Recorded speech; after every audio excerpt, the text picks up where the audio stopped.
ஸ்ரீமதே ராமானுஜாய நமஹ. பெருமாள் திருமொழியோட 3வது தசகம் மெய்யில் வாழ்க்கையை அனுபவிக்கிறோம். அதில் இன்றைக்கி அடுத்த பாசுரம், முதல் பாசுரத்தில் சமுச்சயமாக, அதாவது ஓவராலாக இந்த லௌகிக விஷயங்களில் நான் ஈடுபட மாட்டேன்னு சாதித்தார். இப்போது தனித்தனியாக ஒரு விஷயத்தையும் சொல்லி காண்பித்து இந்தந்த விஷயங்கள்லாம் லௌகிக விஷயங்கள் அப்படிங்கிறத தனித்தனியாக சாதிக்கிறார்.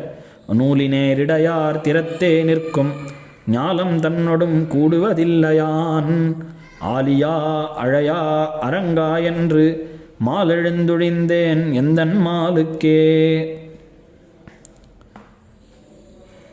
பொதுவாக இந்த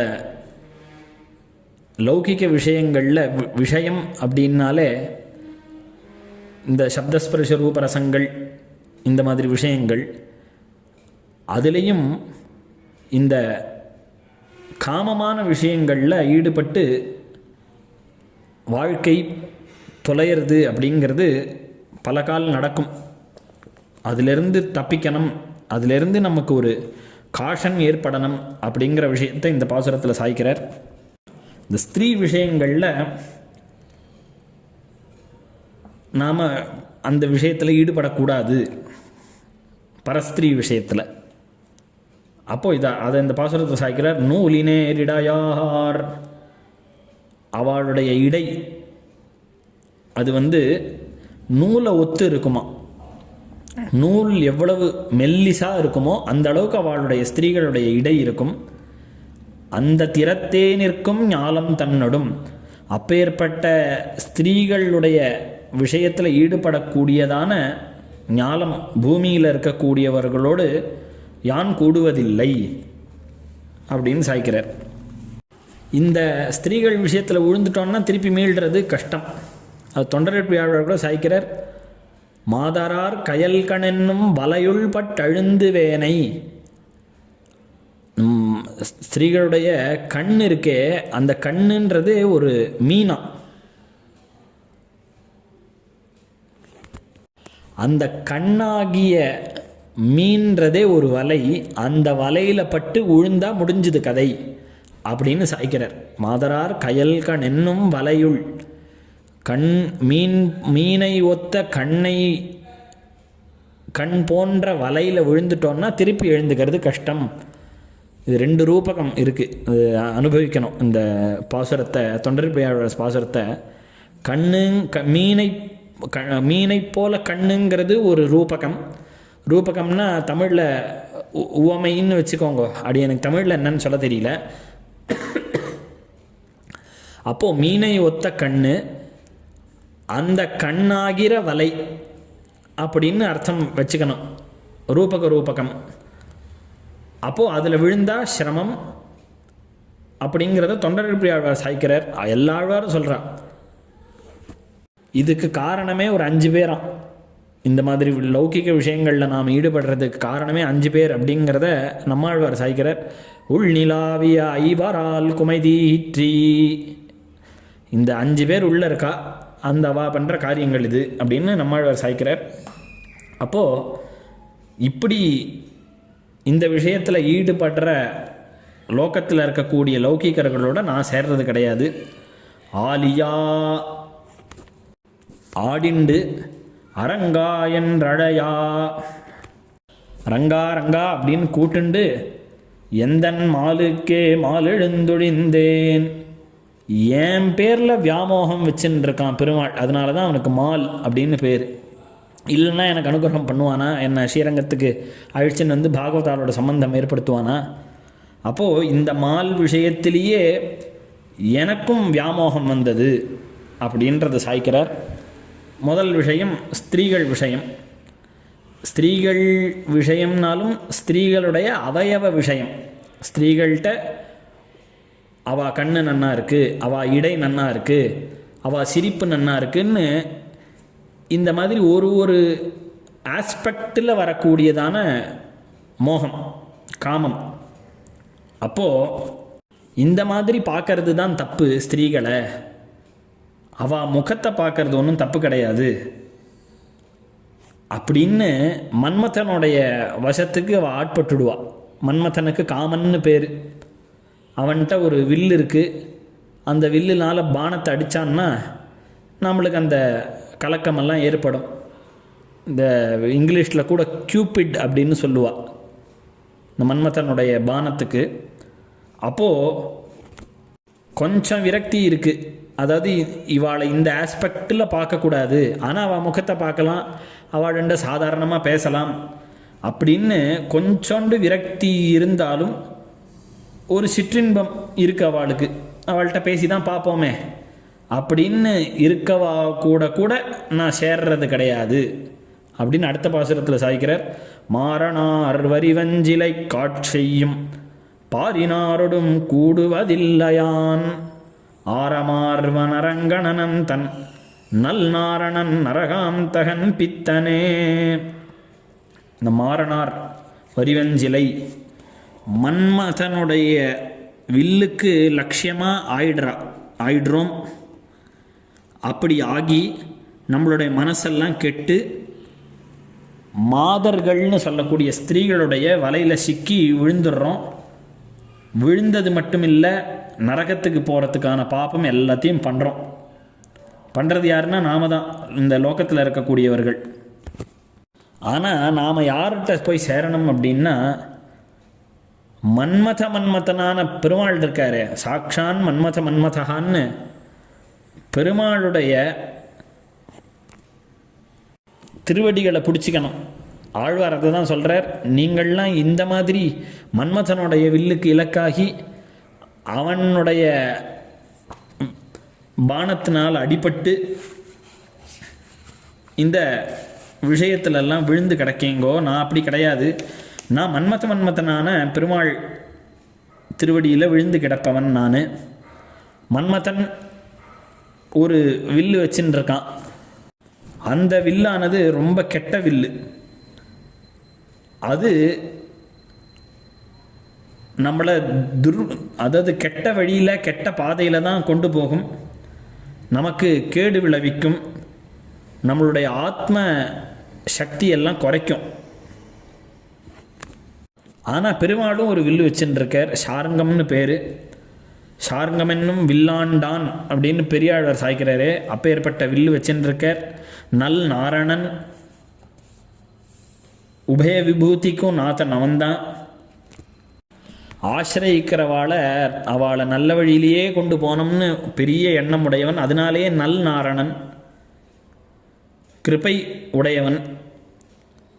அது மாத்திரமில்லை, மன்மதன் அவனுடைய வேலையினால் நம்மளை நரகத்துக்கு அழிச்சின்னு போவான். இவன் அப்படி இல்லை, நரகாந்தகன், நரகத்திலிருந்து நம்மளை நீக்கக்கூடிய சாமர்த்தியம் உடையவன் பெருமாள். அது மாத்திரமில்லை, நரகத்திலேருந்து நம்மளை திருப்பி ரிட்டன் கொண்டு வந்து தன்னோட திருவடி கீழே வச்சுண்டு தன்னோடைய அழகை, அதாவது பெருமாளுடைய அழகை அனுபவித்து நாம் ஆனந்தப்படக்கூடியதான உன்னதமான ஸ்தானத்தை கொடுக்கக்கூடியவர் பெருமாள். அப்பேற்பட்டவன் பெருமாள் ஆரமார்வன் அரங்கன் அனந்தன். பெரிய ஹாரத்தை பெருமாள் தரிச்சுருக்கார் ஸ்ரீரங்கத்தில் பெருமாள். அவர் யாருன்னா அரங்கன், ஸ்ரீரங்கத்தில் இருக்கக்கூடிய பெருமாள். அனந்தன், எல்லா விதத்திலையும் அளவற்றவன். இந்த மன்மதன் இவனுடைய காமமானது ஒரு சில காலம் வரைக்கும் தான். அது அல்பம் அஸ்திரம்னு முதல்லையே சொன்னோமே, அந்த மாதிரி இந்த சுகங்கள்லாம் சிற்றின்பம்னே பேர். அதுக்கு சிற்றின்பம்னா ஒரு காலத்தில் தான் இருக்கும், அதுக்கப்புறம் இருக்காது, வெறுப்பு வந்துடும் அந்த விஷயத்தில். ஆனால் பெருமாள் விஷயத்தில் அப்படி கிடையாது. அனந்தன், எல்லா விஷயத்திலையும் அவன் பேர், எல்லா விஷயத்திலையும் அளவற்றவன். அவனுடைய அழகு அளவற்றது. அவனை நாம் அனுபவிக்கணும் அளவற்ற காலம் அப்படின்னா அவன் திருவடியை பற்றணும் அப்படிங்கிறது இந்த பாசுரத்துலேருந்து தெரிஞ்சுக்கணும். சரி, இந்த யௌவன காலத்தில் காமன், அதாவது மன்மதனுடைய இலக்குக்கு ஆளாரோம். இன்னும் சிலர் இன்னும் கொஞ்ச நாள், இன்னும் கொஞ்சம் வயசு வரைக்கும் அந்த காம வாதை இருக்குது. அப்படி இருக்கிறவாளும் ஒரு சில வயசுக்கு அப்புறம் பகவானுடைய அனுகிரகத்தினால அந்த விஷயங்கள்லாம் நீங்கிறது. இதெல்லாம் தவிர்ந்தாலும் உயிர் இருக்கிற பர்யந்தம் ஒவ்வொருத்தரும் ஈடுபடுற விஷயமானது உண்டி உடை, அதை தள்ளவே முடிய மாட்டேங்கிறது. அப்போது அப்படி இருக்கிறவா கிட்ட கூட சேரமாட்டேன் நான் அப்படின்னு சாதிக்கிறார் ஆழ்வார் அடுத்த பாசுரத்தில். உண்டியே உடையே உகந்தோடும் இம்மண்டலத்தொடும் கூடுவதில்லையான் அண்டவானன் அரங்கண்வன் பேய்முலை உண்டவாயன் தன் உன்மத்தன் காண்மினே. உண்டி உண்டியே, உடை உடையே, ஆகாரத்தையே வஸ்திரத்தையே உகந்து ஓடும், ரொம்ப விரைஞ்சிண்டு ரொம்ப விரும்பி விரைந்தோடுகின்ற இம்மண்டலத்தொடும் இந்த லோகத்தில் இருக்கிறவாளோட நான் கூடுறதில்லை அப்படின்றார்.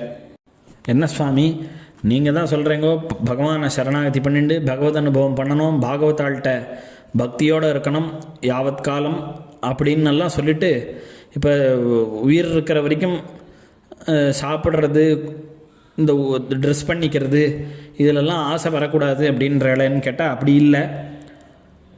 உயிரோடு இருக்கிறதுக்கு இந்த உண்டியும் உடையும் அவசியம்தான். ஆனால் அது என்ன கிடைக்கிறதோ அதோட நமக்கு மனசு பூர்த்தி ஆக மாட்டேங்கிறது. ஒரு பூர்ணத்தை ஆஹா இப்போ கிடச்சிருக்கு இது நம்மளுக்கு இன்றைக்கி ஜீவனத்துக்கு அப்படிங்கிற எண்ணம் வராத. இன்றைக்கி இதை சாப்பிடணும், விதவிதமாக பண்ணணும், விதவிதமான ஹோட்டலில் போய் சாப்பிடணும், இந்தந்த ஃபுட்டெல்லாம் ட்ரை பண்ணணும் அப்படின்னு ஒரு பக்கம். இன்னொரு பக்கம் கிடைச்ச வஸ்திரத்தை கிடைச்ச ஆடையை நம்ம தேகத்தை மறைக்கிறதுக்கு ஆடை, அதை கொஞ்சம் நல்ல விதமாக போட்டுக்கணும் வாஸ்தவம். ஆனால் அதுக்கு உதாரணத்துக்கு இந்த வஸ்திரமானது இன்றைக்கி தேதியில் 200 ரூபாய்க்கு கிடைக்கிறது, 500 ரூபாய்க்கு கிடைக்கிறதுன்னா இல்லை இந்த 200-500 ரூபாய்க்கு கிடைக்கிறதெல்லாம் போட்டுக்கக்கூடாது. 10,000 ரூபாய்க்கு கிடைக்கிறது, 15,000 ரூபாய்க்கு கிடைக்கிறது, இதை தான் வாங்கி போட்டுக்கணும். இது போட்டுருந்தால் தான் நம்மளை மதிப்பா 4 பேர் அப்படிங்கிற எண்ணத்துலேருந்து நாம் முதல்ல கீழே வரணும். இந்த வாட்ச் விஷயத்தில் அடியன் பார்த்துருக்கேன். இந்த வாட்சை வாங்கிறதுல 25,000 ரூபா வாட்ச்சு, இன்றைக்கெல்லாம் ஏதோ அரசியல்வாதிகள்லாம் சொல்கிறா 10 கோடி ரூபா வாட்ச்சு, 5 கோடி ரூபா வாட்சுங்கிறா. அதெல்லாம் என்னன்னே புரியல எனக்கு. இந்த வாட்சில் இவ்வளோ மோகமாக இவாளுக்கு, அதுதான் ஆழ்வார் சாய்க்கிறாரே அப்படின்னு தோன்றது. உண்டியே உடையேன்னா வாட்சும் ஒரு ட்ரெஸ்ஸுக்கு சேர்ந்த விஷயம் தானே.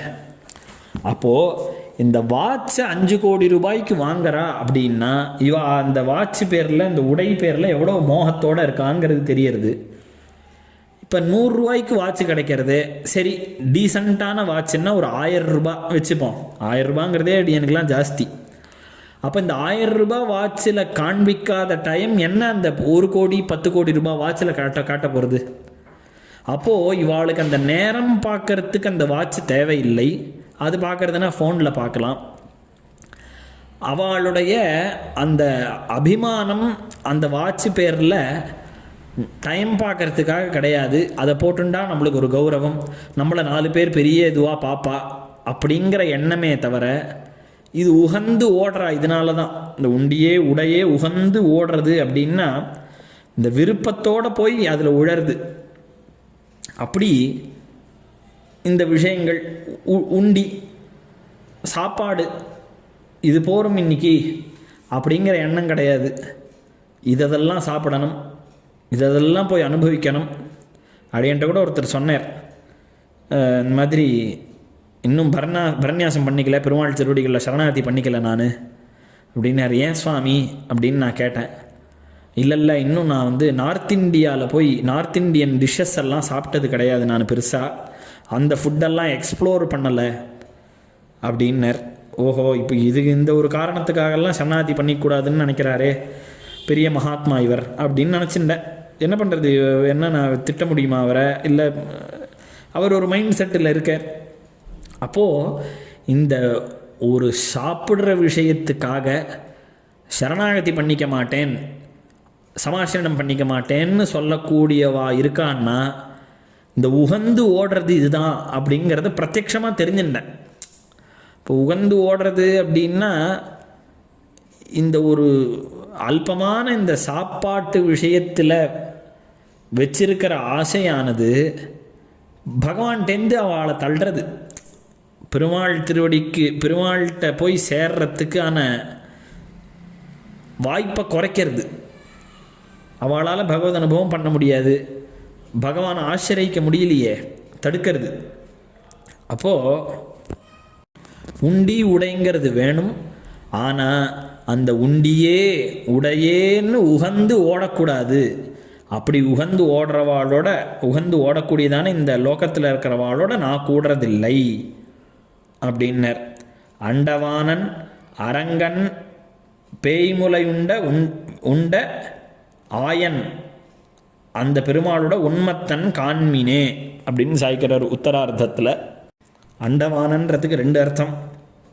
அண்டம் வானன் அப்படின்னா பரமபதத்தில் வாழ்க்கை உடையவன் அப்படின்னு ஒரு அர்த்தம். இன்னொன்று அண்டம் பிரம்மாண்டம் அப்படின்லாம் சொல்கிறாளே, ஒரு அந்த லோகங்கள், அந்த அண்ட அந்தர்வர்த்திகளாக இருக்கக்கூடிய. இப்போ பிரம்மலோகம்னா பிரம்மா அந்த லோகத்துக்கு இருக்கார், ஸ்வர்க்கம்னா இந்திரன் பார்த்துக்கிறாருன்னு இந்த குட்டி குட்டி லோகங்கள்லாம் யார் கண்ட்ரோலில் இருக்கோ அவளுக்கெல்லாமும் கண்ட்ரோல் இவன் பண்ணுறது தான் அப்படின்ற மாதிரி அவளுக்கும் நிர்வாககனாக இருக்கக்கூடியவன் அரங்கன். ரங்கநாதனாக இருக்கக்கூடிய பெருமாள், பேய்முலை உண்டவன் ஆயன், பூத்தனைன்ற பேய்கிட்ட ஸ்தன்யபானம் பண்ணி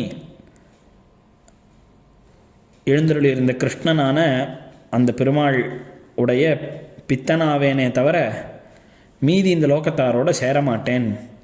காண்மின், என்னை பரீட்சை கூட பண்ணுங்கோ, இந்த ரங்கநாதன் விஷயத்தில் தான் நான் பித்தனாவேன், உண்மத்தன் காண்மினே, இது சத்தியம் பாருங்கோ, என்னை பரீட்சை கூட பண்ணி பாருங்கோ அப்படின்னு இந்த விஷயத்தை சாய்க்கிறார். ஸ்ரீமதே நிகமாந்த மகாதேசிகாய நமஹ.